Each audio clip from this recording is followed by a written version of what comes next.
Minister Soda, thank you so much for this interview opportunity. And first of all, I just would like to know, how's your trip so far? And could you please share with us some of the key priorities of your visit to China? Thank you very much. We came, I would say, last week. And so far we have been enjoying the purpose of our trip. We traveled very well, and indeed we are enjoying the Chinese hospitality. To begin with, the trip was informed by our relationship that we have with the People's Republic of China, which dates back to so many decades ago. And from the ministry that deals with information and media, is quite a group, a large group, I would say, that has traveled with me here to China.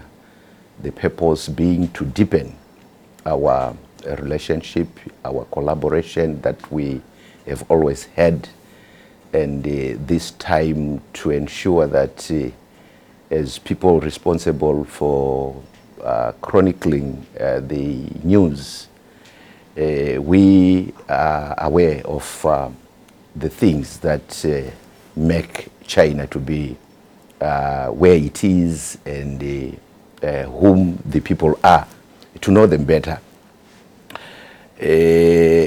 So far, we have had an opportunity to understand the China history, back in date to about 2070, years before Christ. The dynasties that have been there before, and where the values of China are anchored on.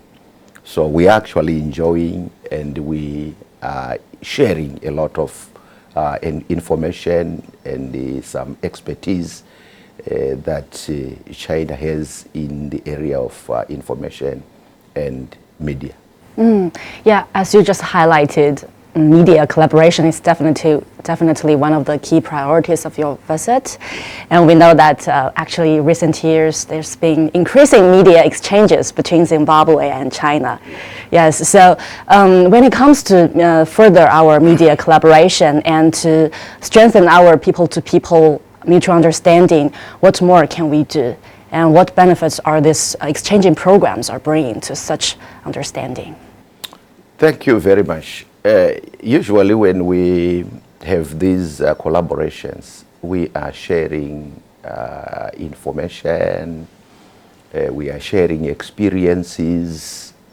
As much as this time we are here to learn more of your experiences, but I'm sure these exchanges are also reciprocal in terms of benefits, where even as the people of from the China, you are also benefiting from the exchanges that you also have with us, in terms of understanding us much better, where we are coming from, our history, our cultural perspectives, our traditions as Zimbabwe, the kind of offerings that we have from our country, which China can also benefit from. So I think these exchanges are very, very important, and even going forward we must continue, because it brings about better understanding of one another, even as we collaborate in various sectors, including to ensure that as brothers and sisters, we are developing together, and we are doing the best that we can for our peoples, the people here in China and also the people in Zimbabwe. So we see these collaborations, these exchanges to be beneficial to our peoples. Speaking of what media can do, we know that these global narratives are still largely dominated by Western media outlets. And in your opinion, what can Zimbabwe and Chinese media houses do to change this scenario and to try their best to, tell the China-Africa, tell the China-Zimbabwe stories more effectively? I would say this approach is the best approach, where, for instance, in this exchange program, you have invited us here. And since the day that we came, your endeavor has been to show us where you are coming from and your various places of interest, not only to Zimbabwe, but probably to the whole of Africa.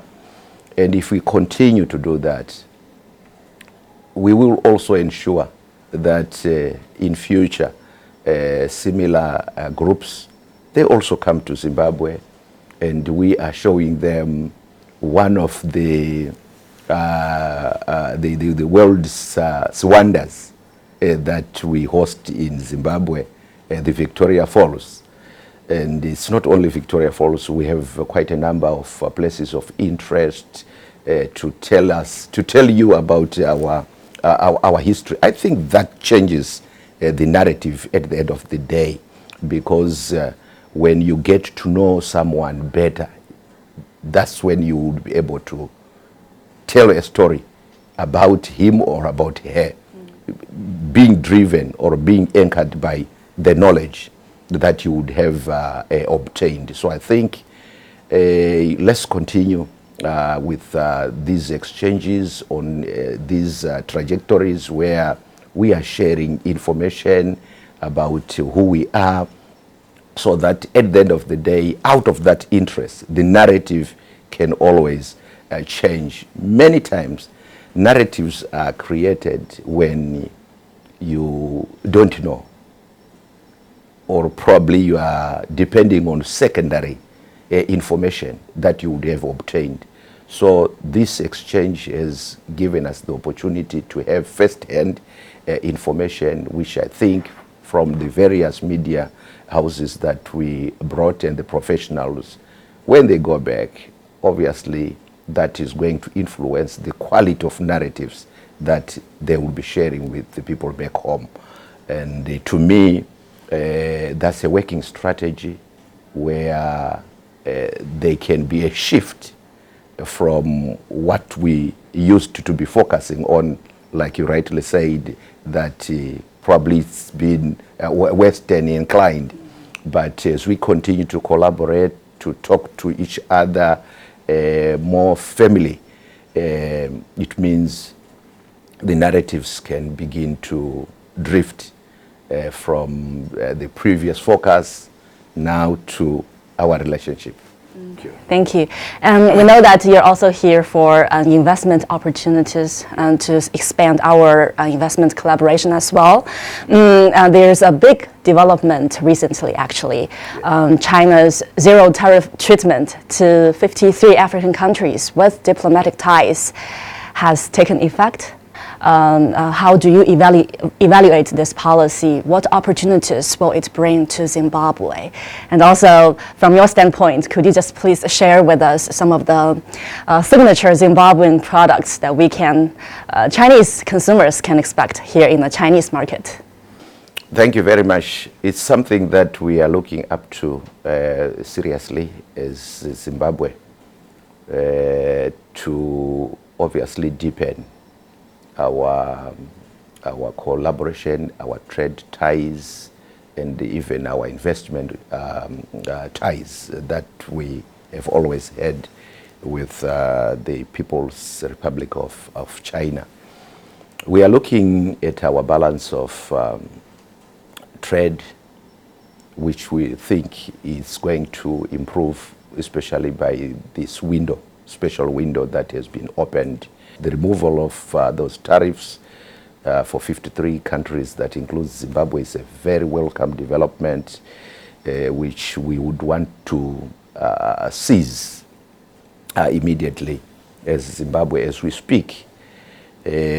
Our institutions that are responsible and that are active to facilitate trade between our two countries have already started to do their researches as to understand your market better in terms of how the products could be moved from our country until they get to China, the special arrangements depending on specific products that your market may require. The logistical arrangements is obviously something that they would want to understand better before the trading commences. We are looking at increasing our level of exports. I'm aware, just talking of citrus products, the whole of Africa seems to be exporting around between 240 to 280 million worth of exports of citrus into China.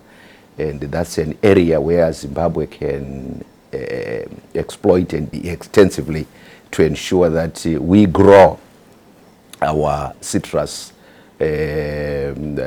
exports into China. We are good at producing blueberries, we are good at producing avocados, we are good at producing oranges, lemons, yes, and apart from just citrus, we can also export coffee, tea, and some spices into China. We are also looking at exporting flowers. Yeah, we do good flowers in Zimbabwe that can ultimately find their way into this Chinese market through the window that has just been opened. So there is much more that we can do together through this special window that has been opened and extended to 53 countries in Africa.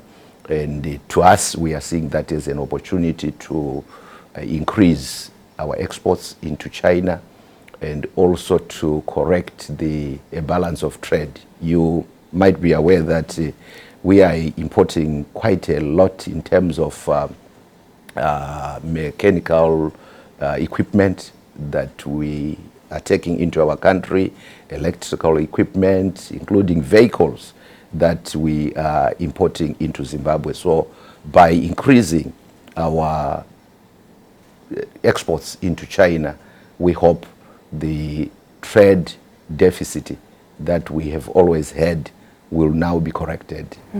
Yes. Yes, increase export is one side, and we know that this policy will definitely help with value addition as well. So, in your opinion, what role will it play in terms of Zimbabwe's industrialization drive? Yeah, thank you very much. This opportunity in the medium, in the immediate, will ensure that the capacity that we have already had in the past will fully be utilized to produce goods that will be finding their way into the Chinese market.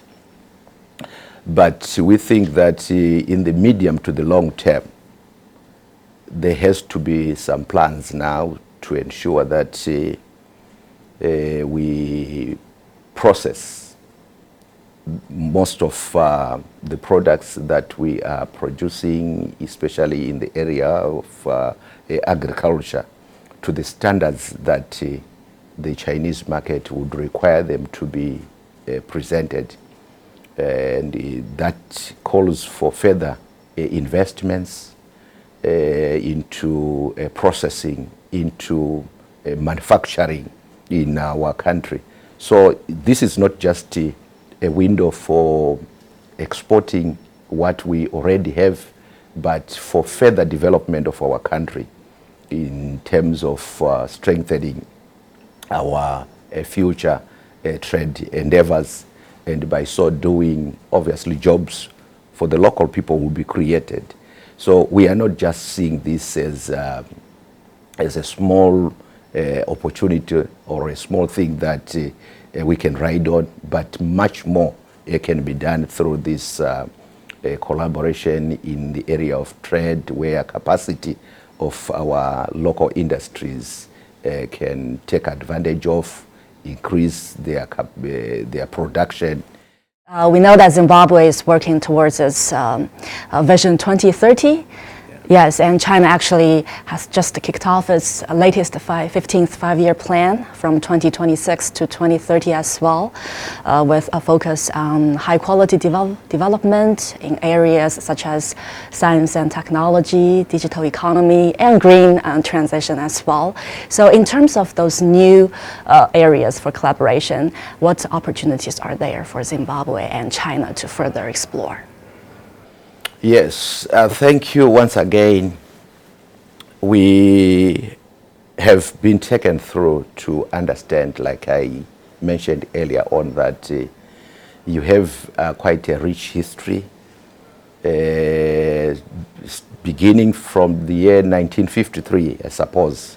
You embarked on a 5-year planning horizon that has enabled you to target specific issues, including poverty, that you have been able to eradicate by 2021, when you completed a century from the commencement of the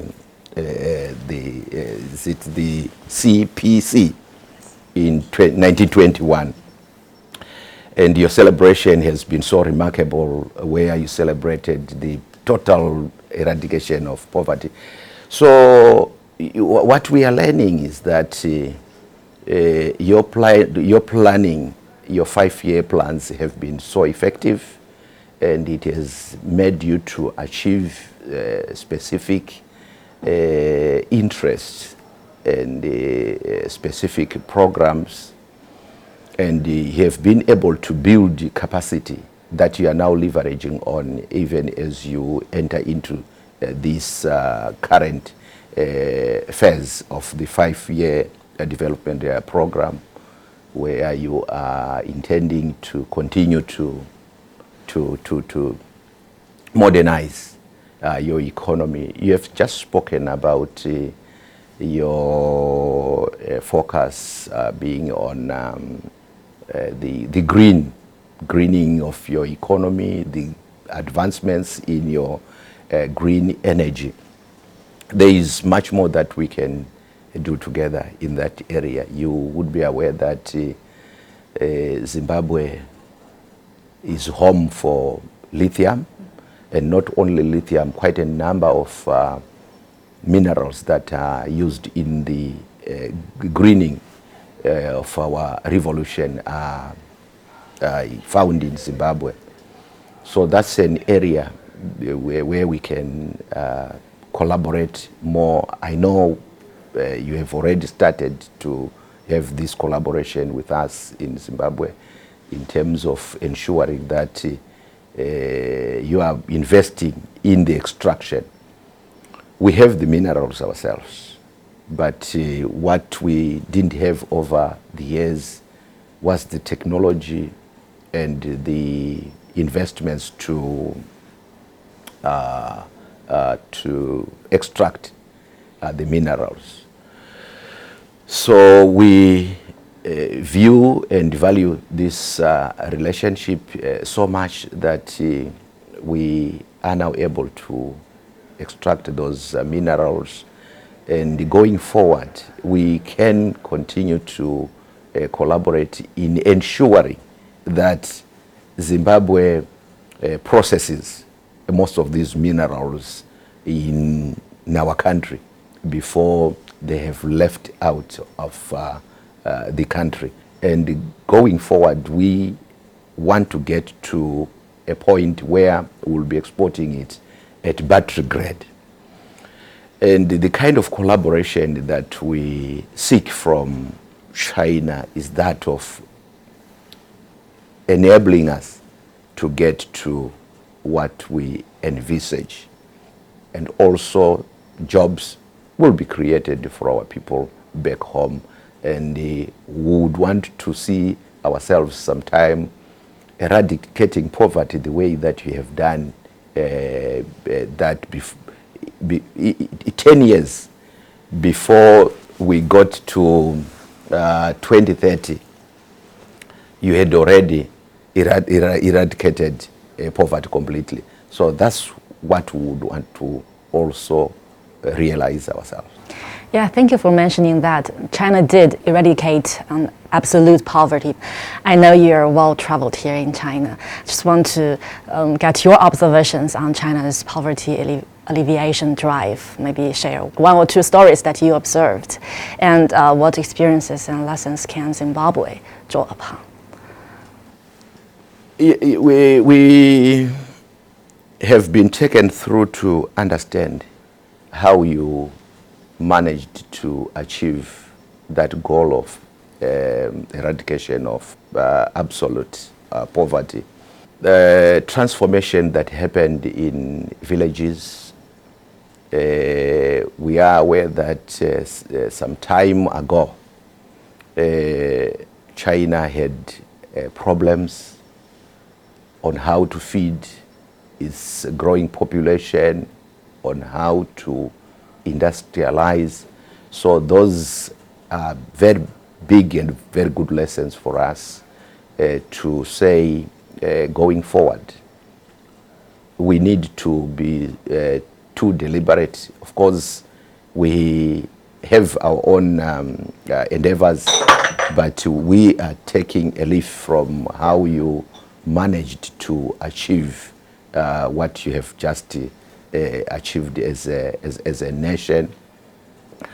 We learned about the work of the CPC, and that at some point some high profile members of the CPC had to be deployed to villages to become village heads, so as to spearhead development whilst being part of the communities that they were assigned to. We also learned about the partnerships that exist between very rich provinces and those that are still low, as a way of trying to upgrade them to be where you would want to see everyone in China being. And that aligns with our approach as well. And our endeavor is that of leaving no one and no place behind in Zimbabwe.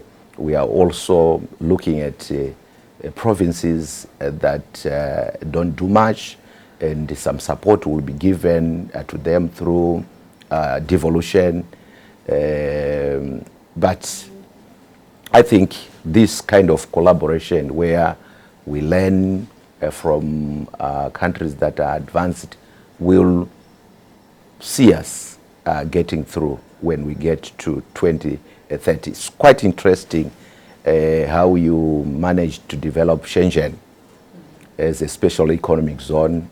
There are some very good lessons that are drawn from that experience to indicate that at some point it was just a mere village, but you now pride of having more than 20 million investments that are there, and even the growth of the GDP. We're told that by 2025 it had grown to surpass 540 billion as Shenzhen alone. So it's something that we would also want to take a leaf from, the way that you have developed, the deliberate policies that you have had, and obviously try to align with our own aspirations, especially the one that we have of becoming an upper middle income society when we get to the year 2030. Yeah, Shenzhen is a pioneer when it comes to China's special economic zone. As I understand, I think Zimbabwe has also established several special economic zones as well. And of course, as you mentioned, China's poverty alleviation drive is attributed to the leadership of the CPC, and this year is actually marks the 105th anniversary of the founding of the Communist Party of China. And we know ZANU-PF and the CPC actually has frequent exchanges. So just what more can we do to further enhance party-to-party exchanges? And personally, how do you observe CPC's leadership in leading China, leading the world's largest developing country? Thank you very much. The way by which CPC has led the development of China to us speaks of the supremacy of the party over a government, where the party becomes the brains or the drive behind the development that is supposed to be spearheaded in a nation. So we also take the same approach as in Zimbabwe, where ZANU-PF, being the ruling party, establishes the government, and much of what we are doing has to be driven by the party, and currently that's what is obtaining. So my view is that we just need to strengthen our collaboration, a party-to-party collaboration, as much as there are collaborations on government to government. Our parties must continue to interact from time to time, having similar exchanges like the one that we are having on a government to government, so that our leaders in the party may also get this kind of experience that CPC had. So a lot has to be exchanged between our parties, so that we also get to know what can be done by our party, ZANU-PF, to stay for long leading our country, Zimbabwe. Party-to-party exchanges is definitely also one of the important exchanges among our people, because this year marks the China-Africa Year of people-to-people exchanges. Just to further enhance our mutual understanding among the peoples, I just want to know your ideas. What more can we do, be it in education, in youth, in culture, and in tourism as well? There's a lot that we can do together. You mentioned very critical areas, and those are the areas of concern for every nation. The area of education, the area of health, and obviously what makes parties to stay in power is their ability to deliver on those expectations, where people would be expecting to be looked after in terms of their health. I'm aware that China is one of the countries that has a population of a large population of the elderly, and how you have been able to provide for them in terms of their health. From what we have learned so far, it's quite amazing, and it's something that we think our leadership in the party can always get to share when they have these exchanges. The area of health, the area of our youth. Yeah, our youth, like in our case, they constitute the majority of our people in Zimbabwe. And obviously something that we would want to ensure that there is a very good demographic dividend that is obtaining from exposing our youths to modernization, modern trends, and what can make them to become good leaders in future. You mentioned the issue of cultural exchanges is something that we are very much interested in, to share our cultures, because that's what binds us together. When we are sharing in our cultures, we continue to become one, and our brotherly relationship will continue to be deepened. So I think there are quite a lot of areas where this kind of collaboration can continue on. But as we identify specific areas, one good thing is we should always be communicating and to ascertain how collaboration can be deepened on identified areas. Yes, and when it comes to people-to-people exchanges, media definitely has a big role to play. And what role do you expect Chinese journalists and Chinese audiences to better understand about Zimbabwe, be it culture, be it the characteristics, the features, everything? Oh, yes, we expect the journalists or the media professionals from China to get to understand our natural endowments in Zimbabwe. The area of tourism is one such area where we are passionate about.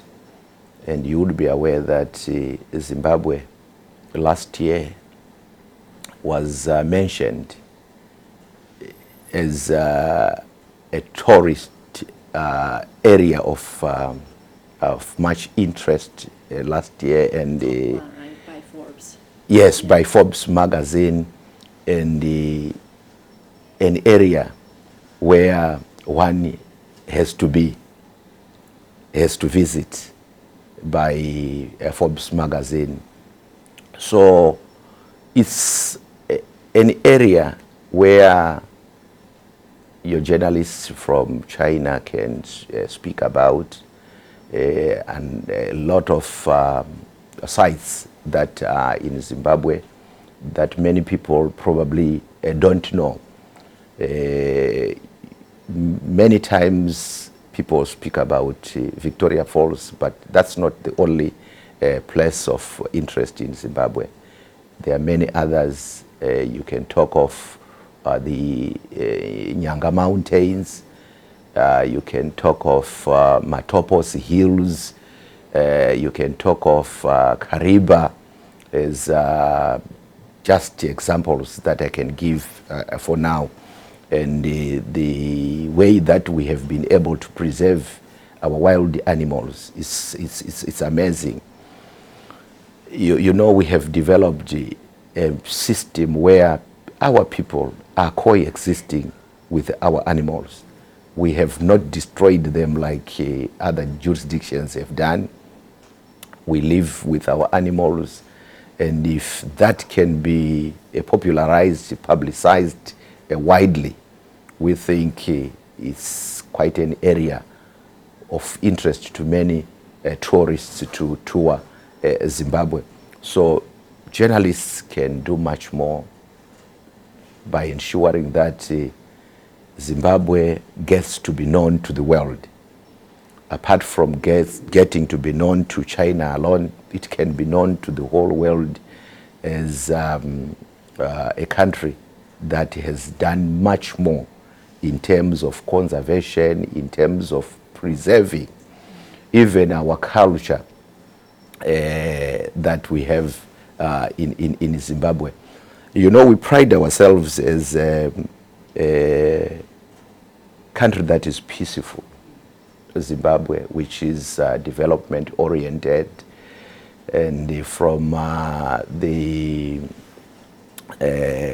opinion of our leaders that Zimbabwe has to be a friend to all and an enemy to none, is something that must be going out into the world, that everybody knows that when you are in Zimbabwe, you are safe, you are loved by the people that are in Zimbabwe, and the people are ready to share their history, their traditions, their cultures, even with foreigners. We are a happy people that is just development focused. And we're living in a world of rising uncertainties. We are faced with common challenges such as climate change, regional security, and disrupted global trade. So what can we do to stand together to safeguard the interest of China and Africa and the global South? My view is that of multilateralism, where we should exist together and helping one another to solve common challenges. You mentioned the issue of climate change. We share the atmosphere, whether far or very close, we share the atmosphere. So whatever bad things that we do to the atmosphere, it doesn't matter where you would be. You are affecting the environment that affects everybody. So we should be mindful of the way that we are treating our environment, our atmosphere, in the sense that what we do to the atmosphere doesn't just impact on our livelihoods immediately or nearby, but people that are far away can still be affected by how we conduct ourselves.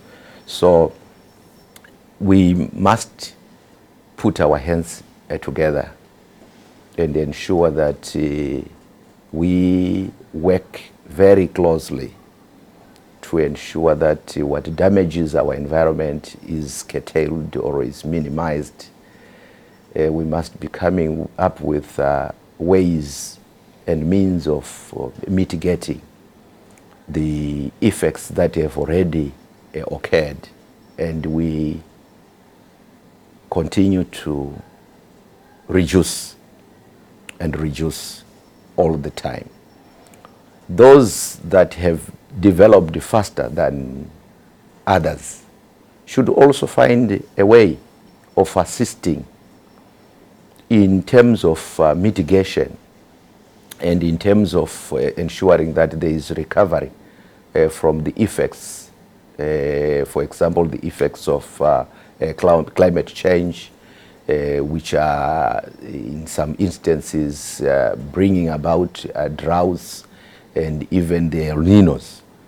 So by working together closely, even as an international community, we should be able to reduce the effects by coming up with a variety of interventions.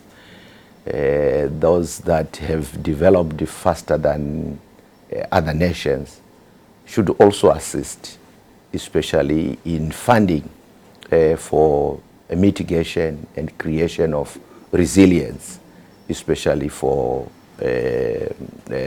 less developed nations. So this is my view, that we should tackle this together, collectively, and not as individuals. And the efforts of the United Nations should continue to be emphasized and reinforced as we deal with these catastrophes. Yes, we're striving very hard for a community with a shared future for mankind. Yeah. Thank you very much again, Minister Soda, for this interview, and hope you enjoy the rest of your stay here in China. This is CGTN Radio. Hear the difference.